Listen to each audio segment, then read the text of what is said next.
Scott, what's going on? Hey, Bob. So, you got the whole crew there today? Yep, me, the crew. All by yourself in the big empty parking lot. See that? Yeah. So perfect for the Christmas special. I know, right? During Christmas, everybody has the week off except for the owners. Yeah, that's the way it should be. Quiet. You could hear a church mouse running through there. Truly, it's sad. The only person here that we've enslaved this one guy named Chad. He's the only one. But Chad and Ryan, manufacturer. Frank's around somewhere, but you know. Yeah. Frank's more of a doing his own thing kind of guy. He is. He's that special. Yeah, just do what you're gonna do, Frank, and then update us every 6 months or so. Yeah. Don't do any sales. Don't make any deals. Don't spend any money. You know, here's your paycheck. Just invent shit and just invent shit. Yeah, see? Look, nobody. Wow. Oh, Frank was right here earlier. Nope. See where there's some... No Frank, just the evidence that he was there.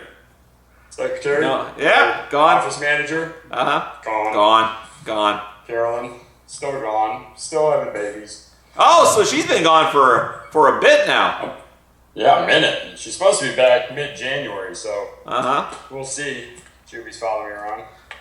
Juby walks the earth. Yeah. Huh? Juby walks the earth. It's he and I and Chad. Nice. Juby.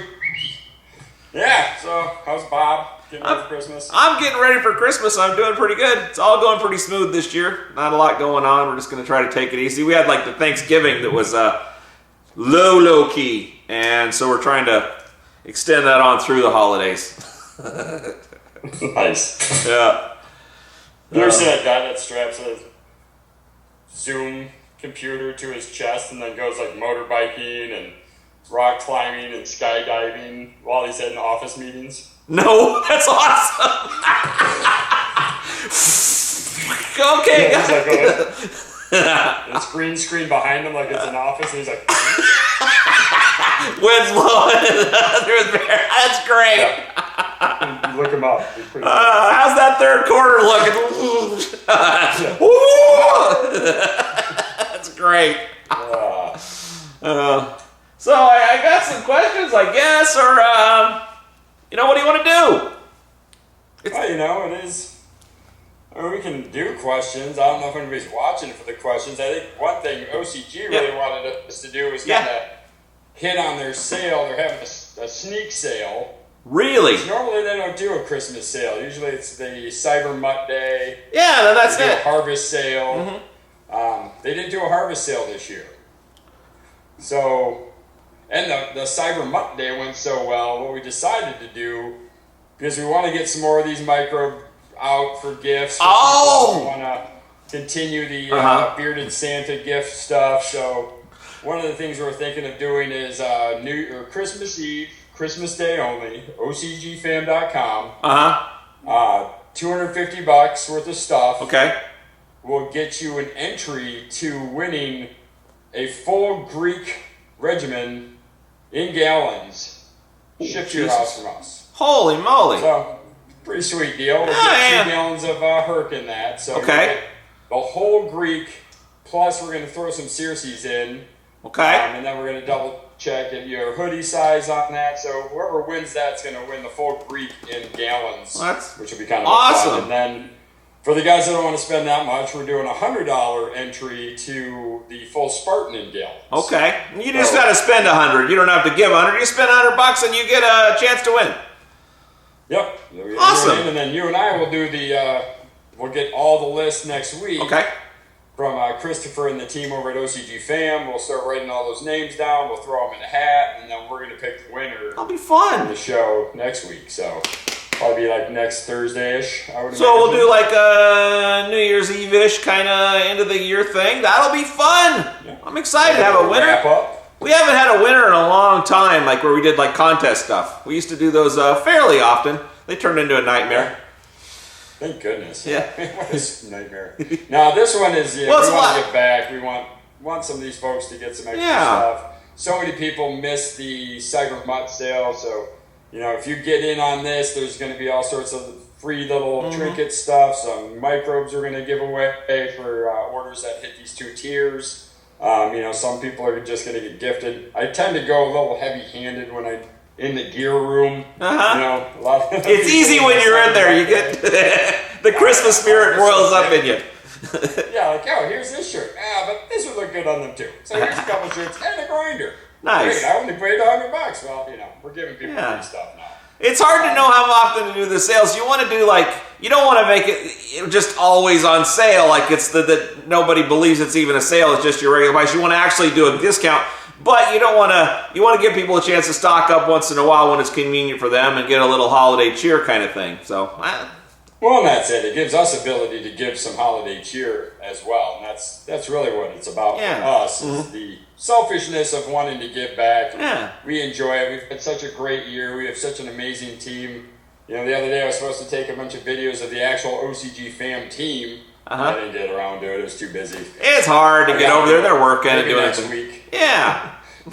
Or not. They need to know. Yeah. Well, it's they see me and you, and they don't see that all these people just diligently working every day, but coming in early, staying late, getting stuff done, and it's a big operation. You don't think about it. I think people think I'm here in the garage and you're there in your office, and that's kind of it, Yeah, I'm not picking those bags or picking those orders and packing them so they don't break on the way. I mean, mine go out, and then I'm like, lost that claim. You know why? Because I packed the order. You suck. OCG has never lost a claim. Well, really? Wow. Oh, yeah, they do it up right. I mean, you get that stuff. It's all sealed up and everything. They really take some care with that. Because, it's like, it's not just the you didn't get your order. It's that, you got to get another one sent out to you. You don't get it on time, and it's not right. It makes a big difference. They care like that. I appreciate that.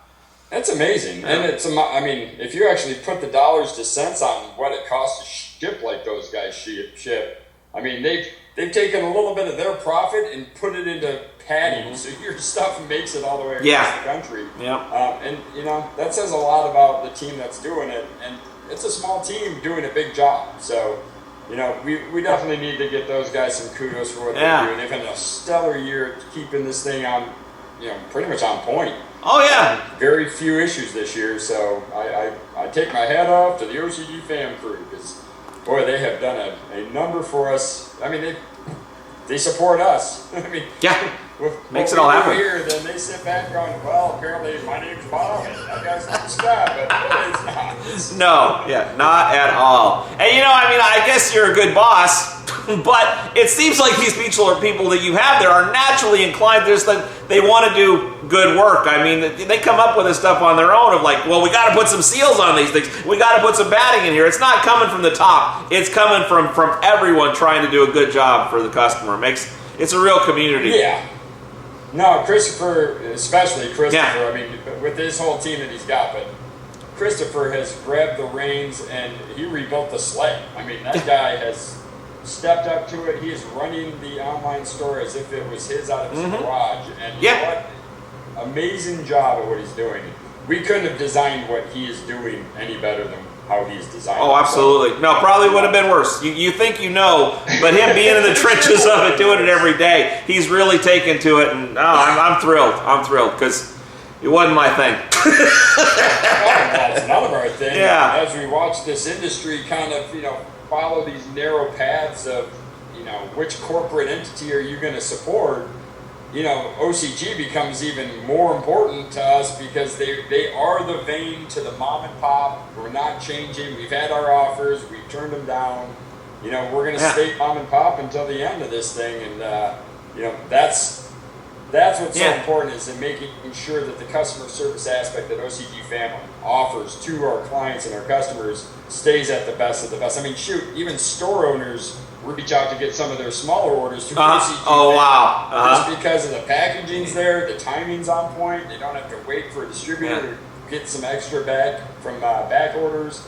It's just, they like the service. And I think if other stores are seeing that, we're not competing with them in that sense. No. But more importantly, we can take care of their customer needs for them, through them, by responding so quickly to their Well, I think in a rising tide lifts all the boats too. If everyone sees what they're doing over there and like, oh, we got to up our game, not in a like competitive way, but like, oh, like this is how you do it. This is a good way to do it, you know. So and I think too, you know, there's been a lot of people that have, you know, you see the store there, people come and go kind of, but not like they come in and they hate it. It's just like they come in and it's not quite their thing and they stay for a while and they move on, and you slowly build into a bunch of people that really take to it and care about it. And over time, that way, gently you build into a team of people that are just really know what they're doing. I'd say we've got about 9 people in the core team that are at least a decade working. Yeah. I mean, most of them are 12 to 15 years. I think we've only have 2 employees that are under 3 years old working for us. So, I mean, clearly they're older than 3 years old, but they've been with us for more than 3 years. Shut up about the 3-year-olds! It's kind of shocking. I love my job! Shut up!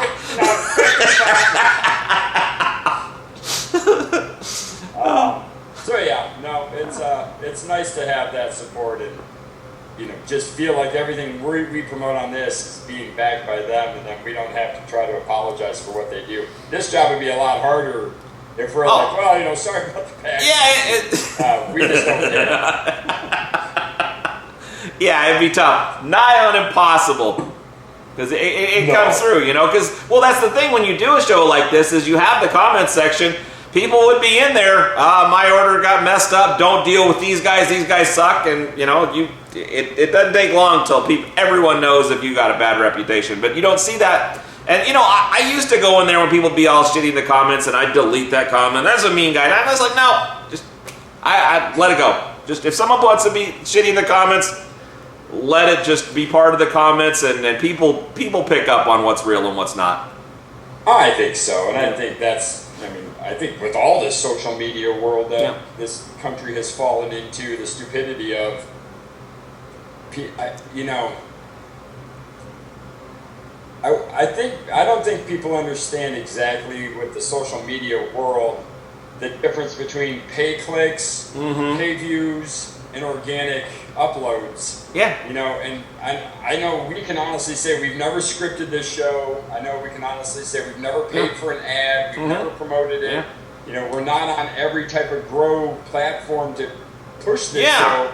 Hence why our views are where they are. And to me, though, it's the real conversation being had in the comment link. Absolutely. It's the real conversation being had between us and the customer base. And, you know, I watched some of these other feeds, and I'm going, oh, so this has been up. It's already got 300,000 views. How many of those are little Chinese kids going? So what's the value of that, I suppose? And I guess, you know, we're not going to change much on what we do, other than, you know, next year I think we're going to kind of steer this ship into a new direction in the sense of every episode doing a segment that's going to be a product dive in. You know, like we'll start with Medusa. We're going to dive into every single product at the end of each show. You know, really to kind of give that substance. And I think we should really get into a how-to moving forward, especially for all these new people coming online, like Chicago or, you know, Illinois just came online. And Ohio's about to come online. New York, Virginia. Giving somebody that sense of here's your 6 bottles, and here's how you start and finish with this product. I think moving forward, that's what our 2022 is going to be looking like. Well, we did that a long time ago, and things have changed a bit, but they've also, you just need to update that kind of thing. You know what I was going to say, too, is that I saw a creator yesterday talking about their show, and they really had some success, and he says, well, good news, there's millions of you watching. Bad news, now the Russian trolls are in here in our comments. And people will say in the comments of our show, like, you guys should go mainstream about just growing, you know, and this thing, and not focus so much on the product. You'd have you'd blow up. And I think we would blow up, but we would lose this community that's actually built around what we're doing and using this product. If you want to use something else, there's all kinds of channels for that probably do a lot better than we would do. But this is about this, and by keeping it that way, it stays small. I mean, you know, 10,000, but small. It stays small to where it's, you know, you don't have people trying to go in there and just cause havoc just because it's a huge user base. Well, that's it. It's a huge user base, which is now opening you up for hackers to come in and grab all your data Yep. and start, spamming those people. It gives you that giant platform to sell all the links and all these people's info to, better your wallet. And at the end of the day, that's what we have our Facebook groups for. That's what we have the Reddit groups for. That's what the Discord channels are for. It's the folks that focus on this show then take this info over to these other platforms where there's another 10 to 15,000 people that are there, all being spoon-fed the same info. But to me, it's that organic reach of these folks who are all on the same page of how they think about their lifestyle, think about what they like in their medicine or their recreational use. We really want to just help focus our energy on that, just on we're cultivating out of the goodness of our hearts versus cultivating for how fat can we make our wallets and not even giving a shit what we're actually producing. Yeah. Because right now, in the world, there's a ton of producers of cannabis. There's no question. You'll never ever, the United States will never lack weed again. No. Yay, but the downfall is who wants to smoke all that weed? Yeah. So, every day in every state that becomes legal, all we see is a whole new culture of growers that are coming out going, well, yay, our state's legal. I went to this dispensary. I bought some garbage at $35 a gram. And how do I grow this myself? I know I can do a better job than this. Absolutely. So they don't go, well, how did this grower that I just bought this weed at the dispensary, well, he uses, mills. Yeah, well, he's thinking, how long? That's going to make my weed taste. So what other way can I grow my weed? Sincere. I remember someone, they talked to an investor, and the investor said, how long will it take till I get my fuck you money? It's like, okay, probably not our guy. People that sincerely just enjoy, growing a little bit and as kind of a hobby and as a way to feel good in your soul and a way to get some good medicine or some good relaxation time. It's very pure, it feels like, and I don't see that a lot in other communities. So I'm thrilled with everyone that's watching the show. A lot of communities don't have the community piece. Yeah. And I think it's an advertisement. I feel we're so blessed as we have such a community behind us that's, been with us since the very beginning, has, taken control of all the groups. It's really our customers who've run the whole show during this last 16 years. Yeah, it's crazy to think about. There's no, we're out here just talking, but we're not trying to game the algorithm, I don't even know how you do that. So. We'd be showing a lot of different things. Yeah. These two ugly mugs sitting here talking, that's for sure. Yeah, so. Anywho, that's that. Do you want to do some questions? We can. All right. What do you think? You have any good ones there, Bob? I got here's this one. Bob, what about the government? I think it was a typo, but perfect timing for a Christmas. Yeah, that's another show. Government for Christmas Day. But no, he says, what about the government? I think that was a typo. Is the gum sludge that builds... Now, I wanted to ask you about this, because we haven't talked about this a whole lot. We talked about the gum on the plant, but he says... the gum that builds up at the bottom of the Herculean Harvest bottle, can that be re-liquefied to be used, or should I just not worry about it in purchasing a new bottle of Herculean Harvest? And we've talked about this in the past, but that gum is just the gum, but it's an important part of it's not important to the plant because it's not the active ingredient that is digested Herculean bone meal. Yeah. So, but it is useless in itself, right? I mean, if you just have that gum at the bottom, it has a purpose. Yeah. But its better purpose is to be emulsified with the digest to become a food source in the soil for the microbes to consume, because it is just a protein from a gum source. So I got to the bottom, let's say I got to the bottom of my jug and I had like that much at the bottom. Yeah. I'm now discarding that bottle. Or I'm it's cutting done. the bottle. I'm throwing the gum in my compost or in my veggie garden outdoors because I can reconstitute that. I can reblend it in, but there's no NP and K. Yeah. I'm not giving it calcium phosphorus. I'm literally just giving it more protein, which is basically the same as amino acids and Athenas. A lot of it will be in your Medusa. You've already used a bunch of it in your Herc. So it's more of a waste than it is you're not hurting the plant by not giving it that. So, Sturricane is the solution to dealing with it. Because, so, like, if you got a gallon, you're just not shaking it up. You're just not shaking it up good enough. But if you got... Screenshot! Yeah, so, that'll be the intro. So, but can you? The Sturricane is kind of the answer to the gum situation, isn't it? I mean, that's why the Sturricane that Bill Gabbard came up with the Sturricane was because of that problem. For sure, that would definitely help getting all of that liquefied before you pour out of it. That or a drill bit with a cement head or a drywall plaster head. That will do it as well. It's just really time and friction will solubilize that. The Sturricane I like because you just throw a couple magnets in each bottle, or one magnet in each bottle, and you just set them on there and turn it on, and by the time you get ready to put the next one on, that one's fully stirred and emulsified. The only time that gum is really an issue is when you get a first bottle from a store that's had it on the shelves for a couple weeks, that gum wants to settle. Once you shake it up at home, it's pretty good at that point. Solubilized, it stays pretty well in suspension by just by shaking it. So some shake weights in here. So I guess what you're saying is that it does sink, but it doesn't sink like it sinks in the month or weeks or however long it's been on that store shelf. That when you first get this thing, that's when you really have to give it the beans to shake it up. And then I had one other question. Is I see these, like, I think they even sell them at OCG, the little flappy paddles that you can put in there on the drill. You're not harming this stuff by manually mixing it up. You're not beating the shit out of a microbe in there or something. A lot of people will ask, hey, am I hurting the microbes in here? And I'm like, the microbes in there have been dead for a minute, so.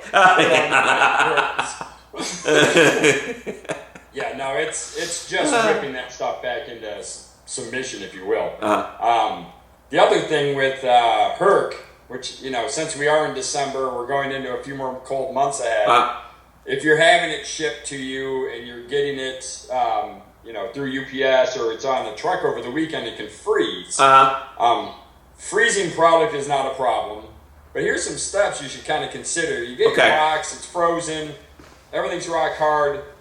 Don't throw it in a big tub of hot water because we don't want to break it down or have the heat start breaking down the protein. Getting that stuff rolling along. A lot of people are like, just put it in really hot water. No, just leave it in room temp. It'll thaw in 12 to 24 hours. What I do though is make sure, because with the expansion of frozen product, it can split a seam or something in a bottle. So I take the bottles and I put them in little dishes or trays or a bowl. In case it thaw, and it's split.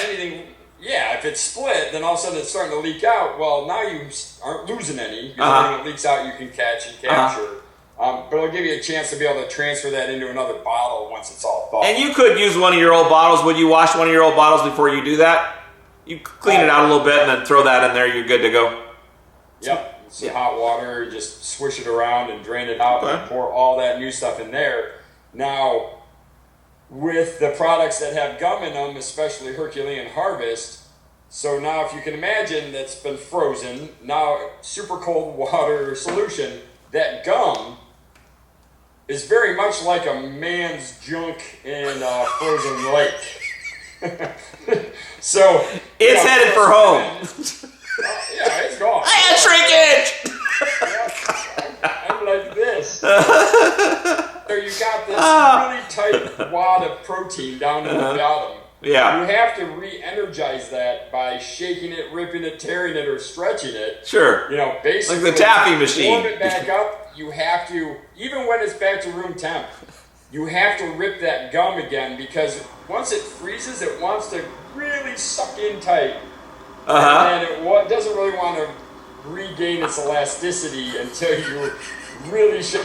I'm sorry. I'm thinking about Willy Wonka and the Chocolate Factory. He's like, no problem. We'll just take him down to the taffy stretcher. We'll get him right back up to size again.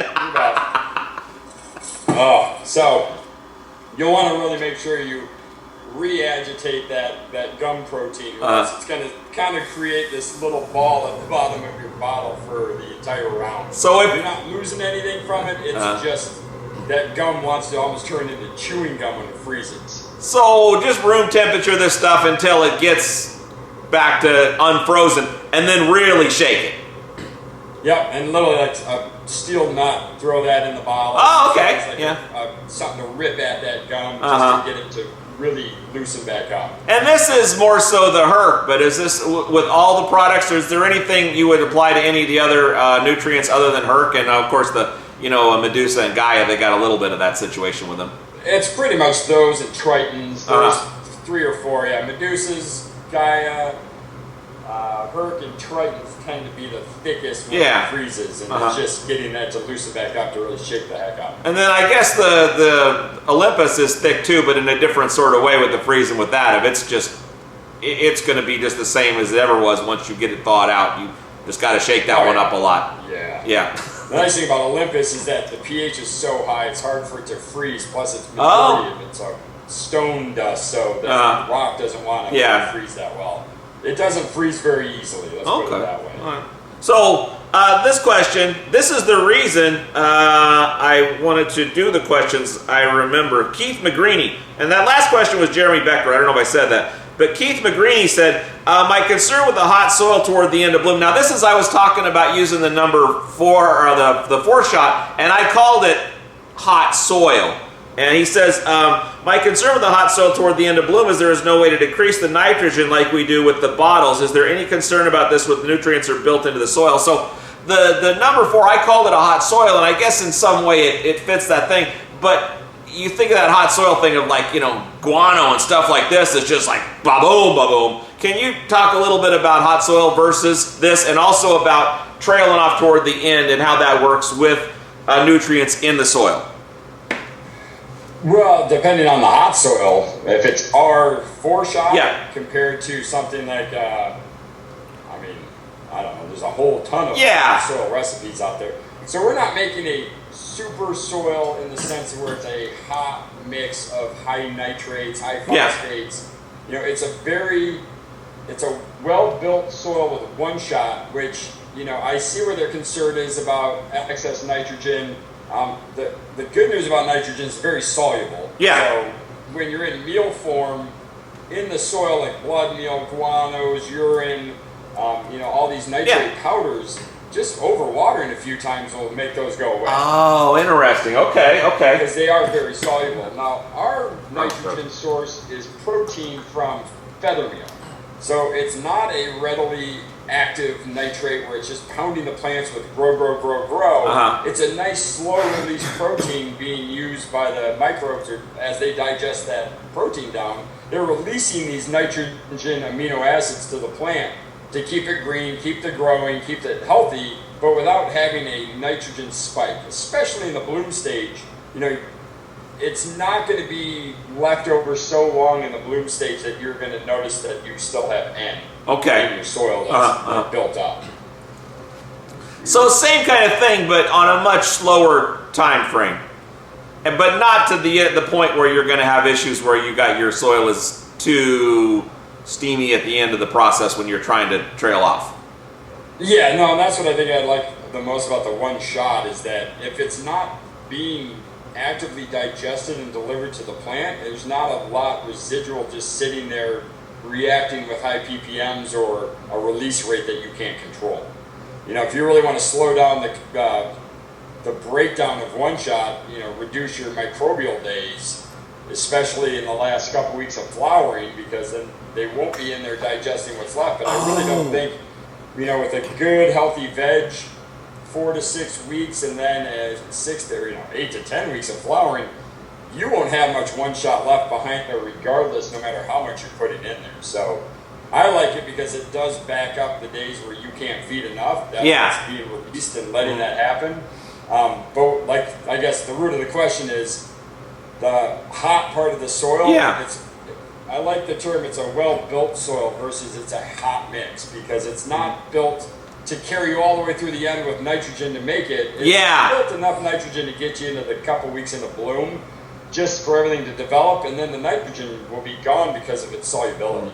I guess it's just that this is we think of this a little differently than maybe because with the number 4 is like it's got a little at the start and then it's basically done. It's neutral so that you can work with your bottles knowing that there's not anything going down there. And do you feel like that was kind of not so much, but that was kind of a little bit of the older way of doing it? And as we're getting now into things that are with LEDs and stuff like this, that you're gonna need to back up your bottles a little bit with something in the soil just because we've gotten so much better. And then also I guess maybe with the Circes too, where we've gotten so much better at giving it good nutrition, but boom, by hammering it with it, that the plant's learns to eat really well and needs to eat, and you need to have a little bit in the pantry and to in case. So, yeah. So more. I think that's it. The Circes is a great tool for those that are like, oh man, I'm behind the 8 ball trying to feed them enough. Mm-hmm. It's such a great thin punch of phosphorus that it can be added in and controlled as far as pushing harder. But with, like you said, these LEDs right now and what people are seeing from that, the 1-shot or the 4-shot mix really helps build that reserve in for the days that they can't possibly feed enough. Uh-huh. And we're seeing that more often than not is, depending on the LED, who's manufacturing them, what kind of light board is in there, what kind of driver they're using, we're seeing consumption on some of these plants that are eating 2 to 3 times more than they've ever eaten. And just because the light spectrum is so efficient. So, we are still, one thing I want to do in January, I've got this one grower in New Hampshire who has, bless his heart, has thrown the kitchen sink at growing. He's all in. He is not a dumb man. He's an engineer by trade. Uh-huh. He's created software for some of the biggest companies in the world. And we have gone up and down and back and forth and just been pulling our hair out on different issues. Uh-huh. And it's been great because he's been documenting it all.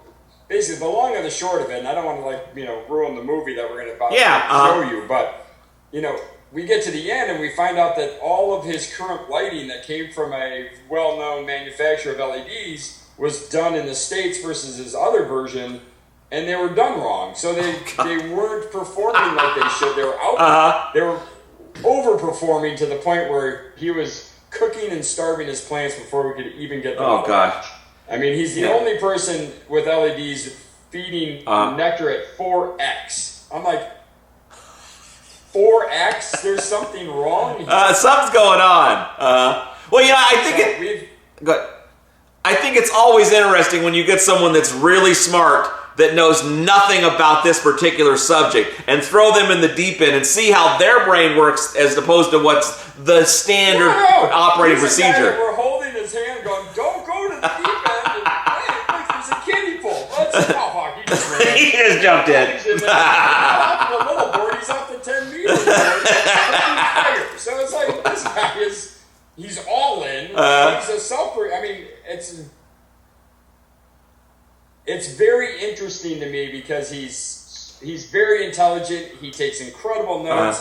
He's watched every one of these episodes. He's done he's done his homework. And he comes out and he's like, boy, I spent a lot of money to suck at growing. The good news is you're getting all the problems so it's fine. And it's hilarious because all of his failures, he just gives it away to people because he's like, I screwed up. And they call him up like, do you have any more of that? Yeah, that's pretty good. So it's like, even his failures pat on the back. That's awesome. But I love it. He's finishing up a bunch of white papers. It would be a great segment of episodes. Yeah. Just chatting with this guy. Because he's done everything. And, he's gone all in with all the tools, all the tricks, everything you can imagine. And with passion, so he's like, I'm going to do this until I'm successful and profitable, but I'm going to spend a lot of money to get there. And he started blank slate to this. I mean, when I first met him, he was in his first crop running blurple lights, we call them. They're the little round discs of red and blue and white, and it was just, nothing was really doing awesome. And we've converted everything. I mean, the guy, he just went all in on the highest end lighting, the Roman regimen. the 5 pallets of bless his heart. But I think he'd be a great segment of doing a few awesome. episodes with just him, because I think a lot of growers out there are going to see that there is a way to become. His trial and errors will save a lot of other people a lot of time and money, because he's done them all. Yes. And he stuck to it until he got to the success rate. Well, not with growing, but I'll give you an example of with doing the videos we do.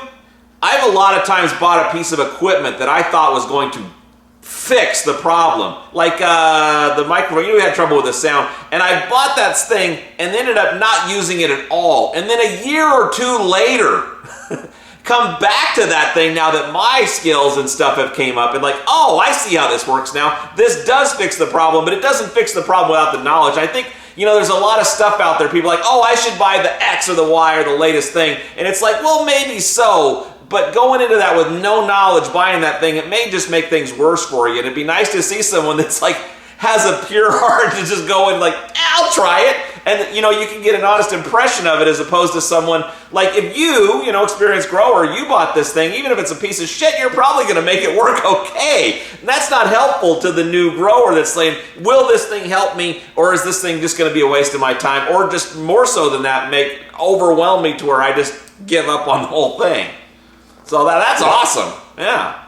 No, we'll get him on there, and then, with that, I think, because the nice thing about what he's doing is that if it's not on the OCGFAM site, he's not using it. So it's literally dialing us into what program that we've been trying to build, and with these new LEDs, so he's really going to give us this first. I mean, we have a bunch of other growers like Jamie up at Duncan Farms, or the Junction Farms, Jamie Duncan. That have been running Next Lights, have been running the LEDs with all of our nutrition, and we've had all our battles with everyone. He's one of the few that have gone into the point where, he's taken his savings, thrown it into this thing to find out how to do it the best. Wow. And, he went all in. I mean, he did not go in cheap, so. That's awesome. But it'll be fun to listen to. Yeah. Everything from the lighting we just discovered, or he and Next Light just discovered, they've just replaced all of his lights, all of his drivers, all of his controls, and we're just seeing a whole different thing now. It's wow. That was a fun year of pulling our hair out, trying to figure out what's going on, and we figured out a lot of stuff. But more importantly, we found out that the lighting we were using was overdriving all the time. So instead of operating at 80 to 100%, it was operating at 110 to 140%. So it was just God. You just don't know. You just don't know. God, well, it's hard. How would you know? Yeah. You're a new guy who used Blurple, went onto these amazing systems. Yeah. You know what it boiled down to? He called me the day that happened and said, hey, you know what? Everybody that owns a LED needs a light meter. And if you don't have a light meter, don't buy LEDs. Because it's that important. Wow. And it is. Yeah. It's a tool. I mean, we all got into this industry with, not all. Some of us old bastards like myself, we got into it with, the base up, metal halide, full spectrum daylight bulbs in attics, growing things in the corner. Yeah, that came out of some warehouse and you got it in. Yeah, exactly. Stealing street lights off the streets of Michigan so we could have some supplemental lighting in the attic. Yeah. The good old days. And with that, we've learned to, we've got to baby step with all the new technology. Yeah. Anybody who's starting today is like, here's the technology, good luck. Yeah. And it's so much info and so much stuff. Overwhelming. I don't even know how you'd start growing today. I mean, you just have to dive in, I guess, at some level, but keep it simple. That's another thing I wanted to ask you about or talk about a little bit was you mentioned he gets everything from OCGFAM. It felt like a few years back that anybody that was a good guy that made something that worked well with Nectar, we felt like we wanted to promote what they did and put it on the site and encourage people to use that. And I think that it was naive thinking that, we'll just put this on here. And I guess what I'm saying is that while all that stuff that's on there does work well with Nectar and is from good people, that doesn't mean you should use all of it.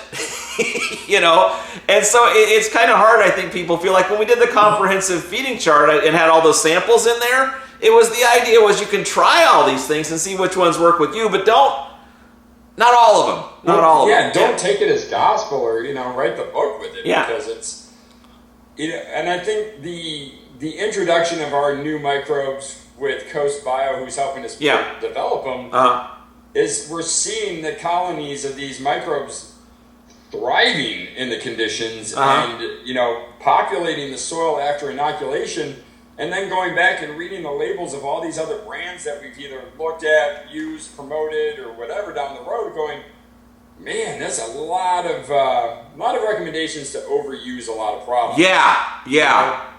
And I think that's a struggle that I'm just tired of dealing with, where it's like, sure. And I'm not hanging my hat on other products anymore. I mean, the only one I really hang my hat on is the one I drink myself, so my plants get it. It's the SLF. Outside of that, it's, microbes are great. Yeah. Use microbes. Our microbes, we're hoping that you use much less frequently, like a couple inoculations throughout the grow, and they should colonize, they should stay strong.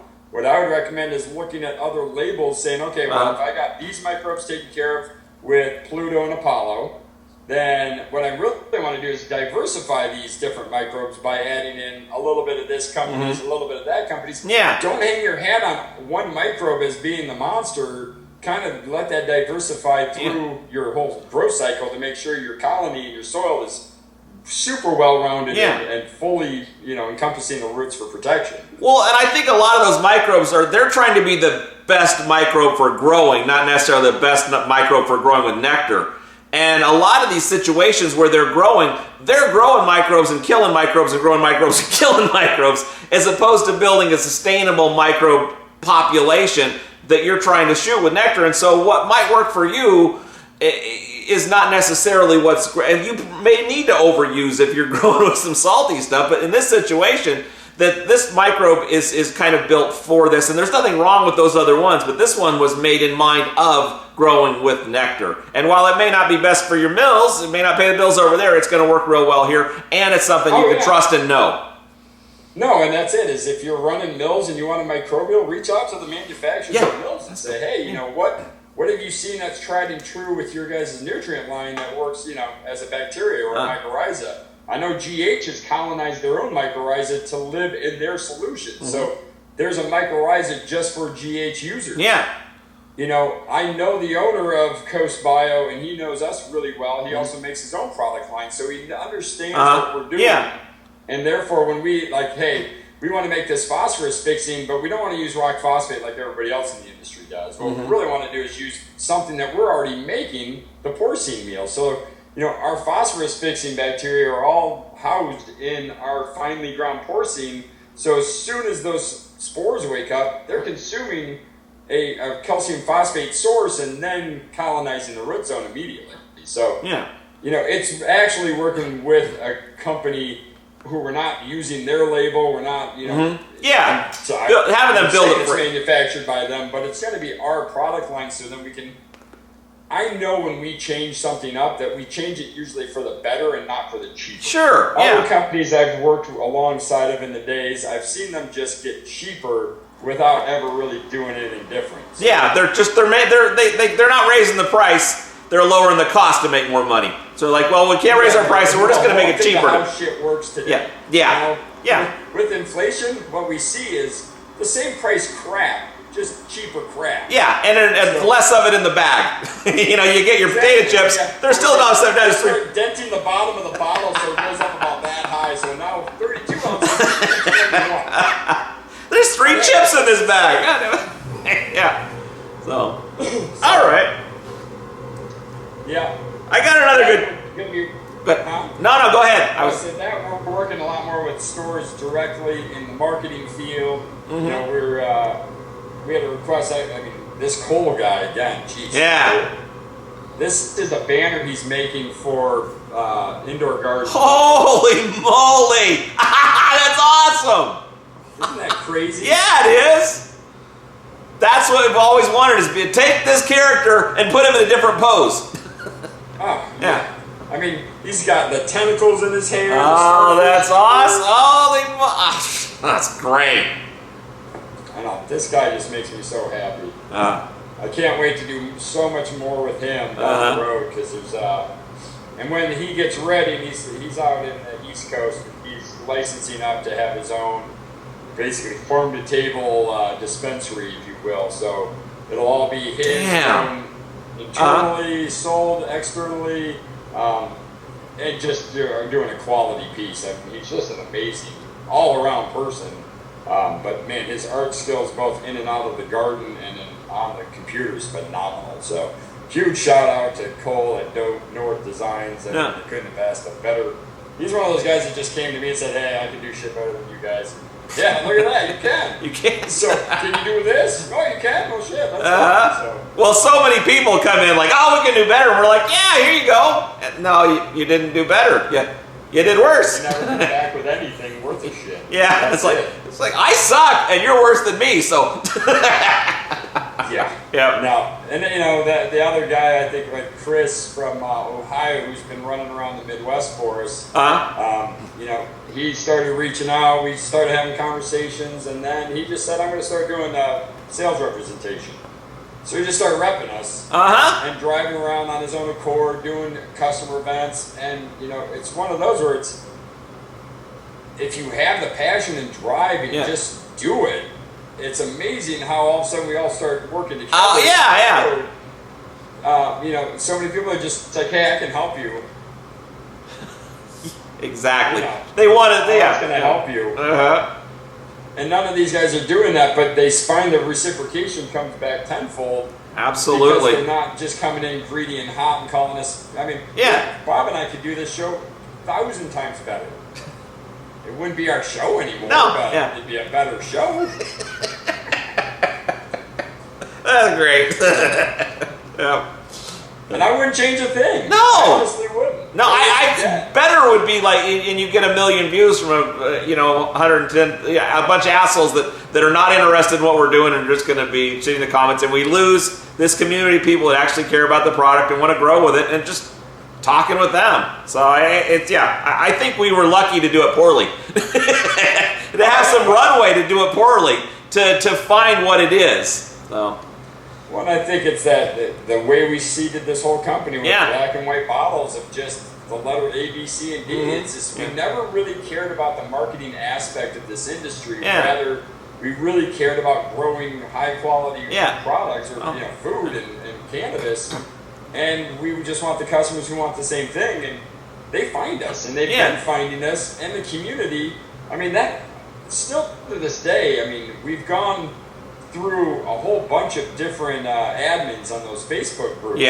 But except for one guy, Dwayne Wheeler, which, huge shout out to Dwayne Wheeler. He doesn't even watch the show, I'm sure. It's driving him crazy. But it's just these folks who just passionately got behind the company, behind Frank and I, and have driven those social platforms. I mean, if I had to do the social platform policing... Oh, I can't imagine. Oh, God. Gosh, I would literally just be... Well, now I've got, Linda Wright, I've got Bodie Tree, I've got Jim Rhodes, I've got, Dwayne Wheeler, Josh Kinch, you name it. These guys have been there since, for a very long time, controlling the scene and keeping people on track without being complete assholes. And keeping the conversation going and where it's not always being derailed into, let's talk about, whether or not we use Eagle 20 to kill our pets. Well, doing that. We're lucky here on YouTube because someone that comes to this show and doesn't know what we're doing, it's just like, what the fuck is this? Click off. They're gone, But on Facebook, you don't get that. People want to dig in and troll and stuff like that we really haven't had here because, I see YouTube tells me you're not good at getting new people to keep watching the show. And I'm like, yes, I know. Because those are just random people they throw at the show that don't know anything about nectar, don't care about nectar. And they see it, they're like, this show makes no damn sense. And they move on. But people that are actually part of the community, they're eating it up. And making, it's their show, not ours. Yeah. Well, that's it, is they bring us the content, and therefore, our content this whole last 18 months has been, what do you want us to talk about? If the whole day were just talk about race cars, guess we'll be talking about race cars next week. It's that simple because we're driven by their info. So I think I think next year, I think you're right on one aspect. We do look at the end of each show, doing a 5-10 minute segment on a product, going deep on it, and then allowing the customers to ask questions about that, get more info on it, and we'll just dive deep on each one. Yeah. That way we can do highlight shows down the road. Oh, yeah.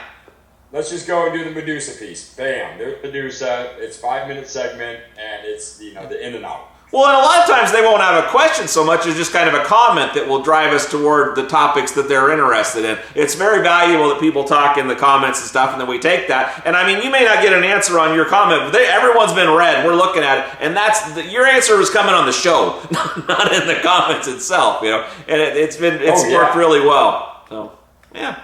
I got another good question. It's from Dingle OG47. He says, "Thanks for the video. I just ran out of soil and have been eyeing the number 1 and number 4, which thank the gods are available nearby. I'm also looking to automate a watering system for a couple of 5-gallon buckets. The grow I'm planning has to be hands-off as possible. I am going in for surgery and won't be able to do much. Do you have any suggestions for my situation?" So he's asking is what's the most easiest hands-off way to grow a decent crop with nectar? I mean, just to keep top dressing one shot, unfortunately, because if you're doing like an auto pot or a top watering blue mat system or some form of just water only situation, the number 4 potting soil with one shot added in every few weeks would definitely help get you to the end. If you're going to do if you're going to do an automated watering, would you would just run water through your water, and you would do probably some one shot or something of that nature, and then bottle supplement to that, or? Well, it depends on how bad the surgery piece was. Yeah. I mean, if I could pick a bottle, I'd say like Gaia or Herc. But I would do a one shot, and then what I do is do SLF water. 5 pounds of SLF per gallon. Okay. And that keeps all the watering system clean. Okay. And the system clean, but those bacteria will go in and find that one shot and make it more efficiently broken down for the plants to absorb. And then just, monitoring how much you add and how frequently you add. But you can top dress one shot multiple times throughout the grow. Okay. I would just stop adding excess like past week 4 or 5 in bloom just because it's a waste. Sure. So, but hitting them at 1 to 2 tablespoons of one shot per gallon of soil, at least going into the bloom stage, will give you enough to get you most of the way through the bloom. So cycle. You would mix one shot in with your soil at the start of the game, or would you do that kind of put some off to the side in the soil and leave the plant in just number 4 kind of situation, or some soil?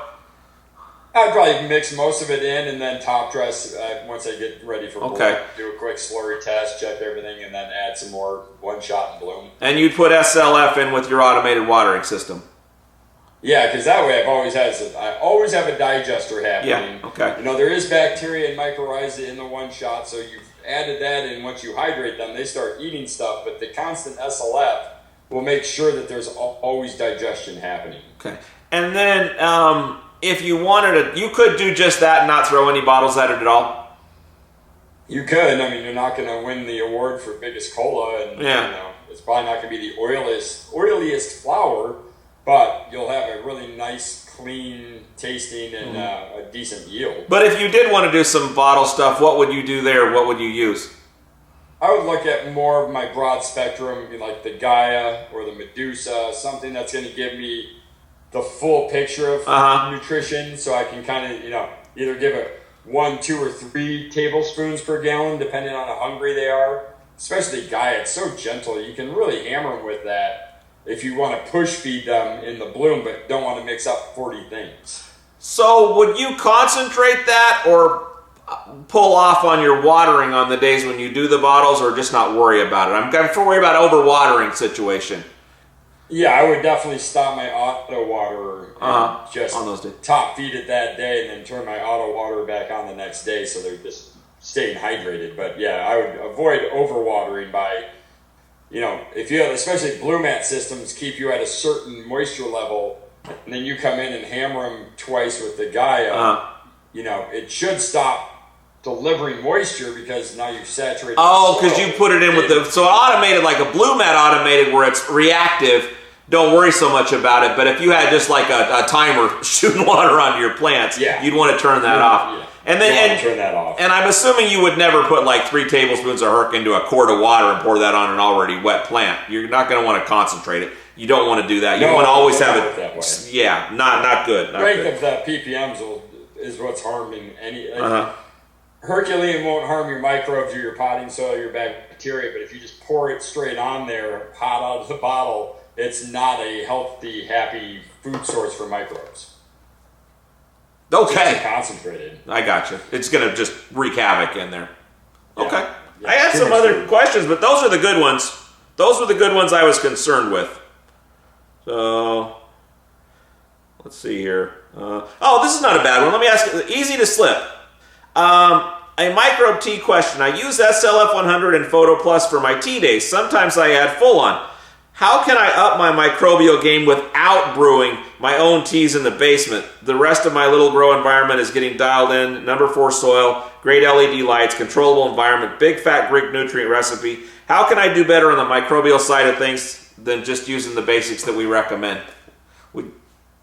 There's a slew of great products that are bottled up or even bagged up that you can just add in a teaspoon at a time, or between all of Microbe Life products, you have, like Primordial Solutions, you've got Cultured Guys, you have Our Extra Microbes, you've got, microbes all over, Recharge, you've got, it's basically looking at the diversity piece. So look at what microbes you have between SLF and Photo Plus, write them down, then go find other forms of bacteria and fungi that will become beneficial, and then buy a few more products that you can rotate through to keep your diversity nice and strong. So you probably go with some other microbial product as opposed to just going full line Microbe Life. Instead of using just Photo Plus, using all 4, instead of doing that, you probably go grab some random good microbes and throw them in there to get some new life in there, some different stuff, and see what happens. Yeah. Do you think that's like just a generally good thing, or is that something where you can change flavors and things of that by using different microbes, or is it just an efficiency of the product? Yeah, I'm sure there's nuances to terpene profiles from different types of bacteria and fungi that are being used. I think the biggest problem is if you start over focusing on the microbial world, you can, and it's rare to say that you'll over microbe your soil. But, if you don't have the parts per million for them to consume, if there's no reserves in there for them to eat, it literally is a waste of time and money because you're putting in all these microbes just to eat themselves because you don't have the food source there to support their life and their colonization in the root zone. So, making sure you're diverse in your microbes, but you're fed with the meals that are in your soil to keep them happy while they're being inoculated. So, more is not better with any of this stuff. It's finding the control and keeping everything under control by not overdoing it all. Well, yeah, like if we had, another 7 billion people on this planet, that probably wouldn't be great for us. Or not. Sales would double. Sales would double! All right. Just by, coincidence. I got one more question. Matt Milley. Question. Should I premix the one-shot with FF Happy Frog soil, or would you suggest just top dressing a couple of times throughout the grow? Also, I'm transplanting. Should it be premixed, or again, should I gradually top dress over time? For babies, I don't, with those two, that's Foxfarm Ocean Forest and, what was it, Happy Frog?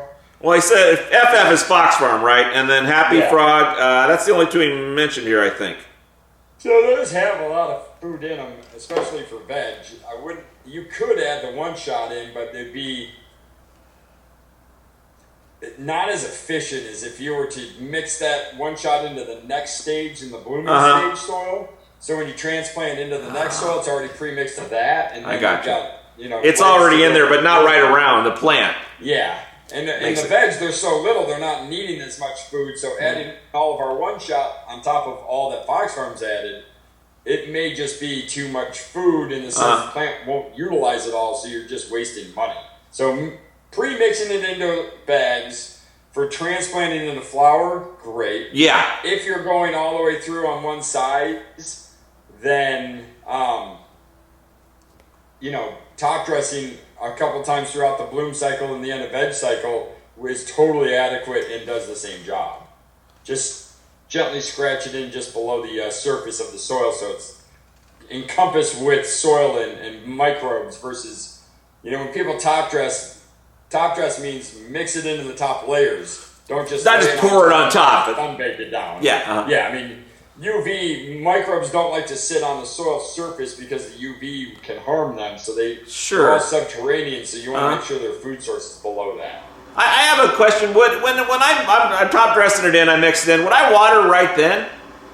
Would I do this right when I water? That'd be the best time to do that. Yeah. Kind of like when you plant a plant. It activates the spores. It's everything germinating, so they start eating the food almost immediately. Okay. Good answer. That's all the questions I had. I just had a few. I think it's almost better when we do just a few sometimes. It's nice doing those marathon ones, but also just really digging in on 3 or 4 questions too. Well, I think today with all the other info we've given, I don't think we had time for all the questions. Briefly, the big sale when and what? The OCGFAM.com big sale. So Friday, Saturday only. So it's not a full weekend. Okay. We're turning it off on Saturday night at 11:59. Okay. So you have to get on Christmas Eve and Christmas, which is stupid because you should be with your families, not on the internet. But who are we kidding? Don't go to this sale, but you know you're going to need a break. I have to go work for a minute. Oh, I hate these people. So 25% off of all nectar. Now, they won't have 20% off of the whole website unless you get their coupon code. So still get the coupons to get 20% off the whole site. So still put your code in even though it's a sale on that. All right, okay. Nectar's on sale, everything else is regular price. And maybe expect some goodies in your bag, or definitely expect some goodies in your bag. Maybe. I tend to give away some stuff. You can go. I got stuff to give away, and a lot of times it's pretty random, but it's rarely disappointing. And then, the other thing is make sure you put your size down, because if your size comes in with your order probably will ship on Monday. Okay. If your size doesn't, then they're going to send out for a size. Then we'll probably get it out to you on Wednesday. So. And by Friday, if you get a call from them, they're going to be none too happy because they've been through the ringer. Well, I mean, did it not take a couple weeks to kind of get back to normal again after the Thanksgiving sale? It was a while. They doubled this year to last year's sale, and they were done by Friday. Oh, really? Okay. They're getting more efficient. Christopher's killing it. If you could see how they pack those orders and what they do, they were packing 45 boxes. One guy, 45 boxes a day. Wow. And the average, the sales were phenomenal. There was, 3, 5, and 6 box shipments, and we only had one misship, and it was because the address we were given was wrong. Everything else made it, and without any problem. Nice. Very cool. So, all right. High fives and kudos to the OCGFAM team again. I mean, if it wasn't for them, our show would just be filled with hate. Great. So the microbes, the nectar microbes, are there samples available? Are they actually selling? What's the situation with those? It's all in registration. So we got into California, Oregon, Washington. Everybody's on board. We always wait for California to sign off. Sure. Before we go gung-ho. Because they change everything all the time. Yeah. So they sent ours back because of an apostrophe from the original label from the manufacturer that we got. So we sent them their label. It didn't have an apostrophe, so now we had to put an apostrophe in there and then get back in line for registration. It's so awesome. So we've gone ahead and submitted these same labels now to 6 other states. If they approve it while we're still waiting for California, at least Oregon can start selling it online. It's just going to have to go out with a sticker version of our labels versus the full marketed. For off-road use only. We're not going to get our stuff printed until we know. Because we've got a lot of packaging that I'm like, hey, look, need a giant slip and slide? We can make one because of packaging rules and laws. That's great. Yeah. The environment would be a way better place than the Department of Ag. Yeah, although some of our less good friends would probably just throw a bunch of charcoal into a bag and say it was soil if they didn't have the labeling thing. So it's not all bad, I guess. Well, I think that's the biggest problem is if you know your labels and labeling sucks. They don't let you tell people what they're supposed to tell them, but you should tell them something. Something. Like, this isn't poison. Drive from. So common sense. But safety is not. Well, I was. This is not exactly related, but I was looking at a thing they were talking about. Like those old movies, like It's a Wonderful Life, and you see the snow falling. Asbestos. Oh yeah. You betcha. Yeah, so safety rules aren't all bad. Well, back when we didn't understand things, they were also sitting on a red lead-painted sleigh during the asbestos snow. So, while going through a deep fog. What was that shit they used to spray on the kids back in the day? Yeah. DDT trucks driving down the road, fogging neighborhoods and behind it. It's like, boy, I wonder, you notice that whole era of adults that had cancer? 40s, 50s, and 60s? That's shocking, Well, yeah, John Wayne, although he was on a movie that they filmed next to a nuclear test, and a bunch of people on the movie all died of cancer.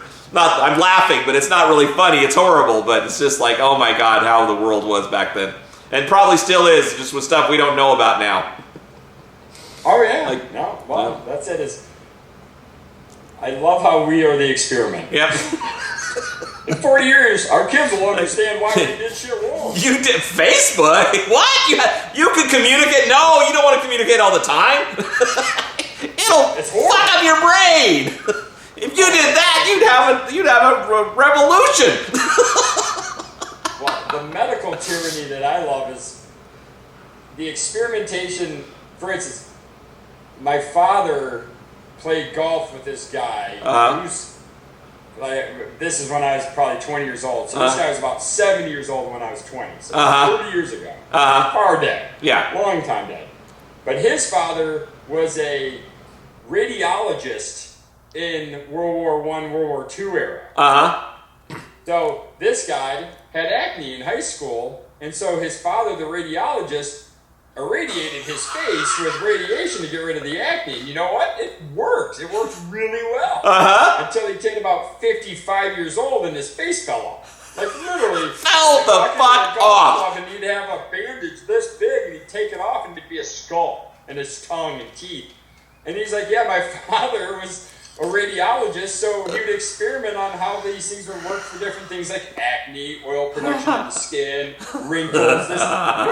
People he gave cancer to and just testing on them. So, and it still happens. No, don't trust it. Oh shit, my dad used to do it to me too. He's like, oh, you got this thing on the back of your throat. We're going to shoot it with this laser and see how that reacts. And they did. They shot this cancer off my throat with some lasers, and it hasn't come back yet, but I'm waiting to be that guy for my kid where, hey, what's wrong with your dad? His dad used to shoot him with lasers. Jesus. Growing up as a kid. So, I think all the medical people out there are just evil bastards who are trying to torture people on a grand, massive scale to be like, watch this. Oh, you think that one's good? Watch this. Oh! So, Merry Christmas! All right, what a wonderful note to end the show on, right? We're all fucked. We hope it's a great Christmas for everyone. We sure enjoyed the year with you. We're going to do one more episode next week before we shut down the year. Yep. We're trying to come up with better ideas for next year, so feel free to spit at us with some info. We'd love to guide this. We'd love to guide this in the direction you want us to go in. Get on that OCGFAM show, get some free stuff, and enter to win a small sponsorship from the Beard. I'll be packing that up next week and get it shipped out before the year's end. Outstanding! That's a show! I'm going to push the button. Cut. The OCGFAM show. It's pretty good. It happens every day. It's the OCGFAM show. See you tomorrow.